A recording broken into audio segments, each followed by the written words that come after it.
Good. Let's start with the offensive line. You got a battle at right guard after John went down. Yep. 3 guys in the mix, RJ, Brad, and now Tommy Hatton is Correct. moved over and getting some reps. How's that situation going?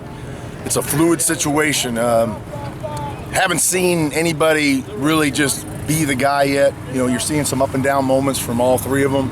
Obviously for RJ, it's tougher because he just got moved at the start of camp. He didn't have the experience of spring, and neither did Tommy really. I messed with Tommy a little bit at guard in the spring, but not much. So, you know, we're hoping that between Tommy and Brad that we can get somebody to really step up there, or maybe it's RJ. You know, physically, RJ's got all the tools that you want. He's just, can he get it down mentally and develop the things we need for him to be successful on the 3rd? Is Tommy still getting a lot of his reps at center as well? Yes, I got a daily rotation where Brad and Tommy every other day are getting center reps, so keep developing them as centers as well. What are you looking for from that right guard spot? If you're 3 things that stand out that you want from those guys who are fighting for that role?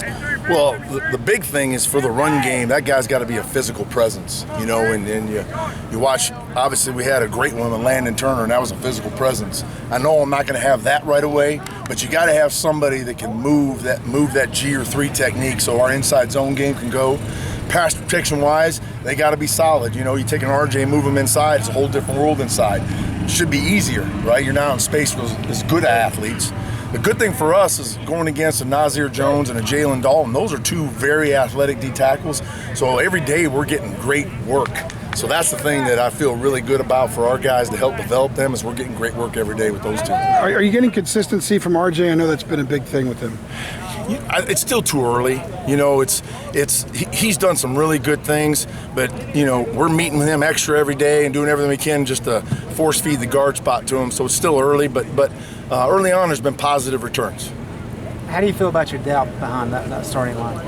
You know, that's where losing Ferranto is the part that hurts, because there's a guy that's a 5th-year senior that's played 4 spots. So, you know, if one of your tackles went down, you can move a veteran over there. And now you're in a situation now where you've got some good young kids, but they're young. You know, when you start looking at the backups, hardly any of those kids have played before. So as a coach, that's a scary thought. I knew going in that I was going to have to play those kids because they're going to have to get experience for the future. But now it's a deal where it's forced because you don't have that veteran you can swing around. So we got 29 practices. We need every one of them.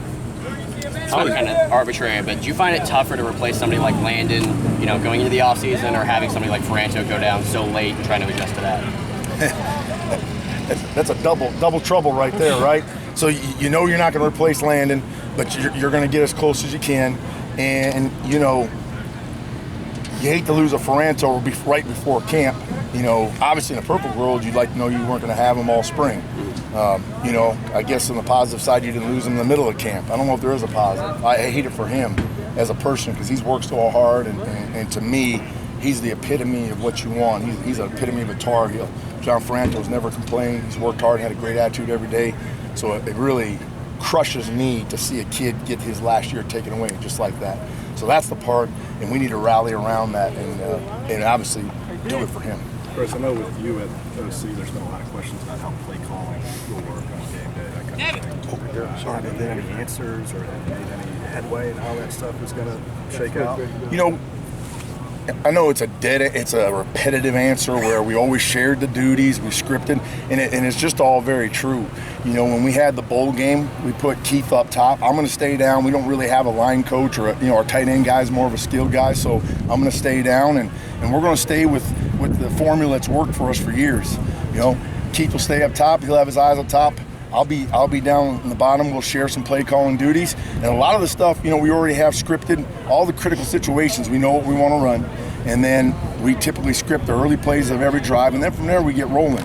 So, you know, I'm talking to him in between. I said we need to run this, and this, and we're going to roll from there. And we'll make some checks, and obviously he's leaning more heavily on what we want to do in the throw game, and I'm leaning heavily what we're going to do in the run game. And you know, you can't do that with everybody, but we have a staff that there's no egos, and everybody understands their roles, and we work well together. So it's just been a smooth transition for us. How is your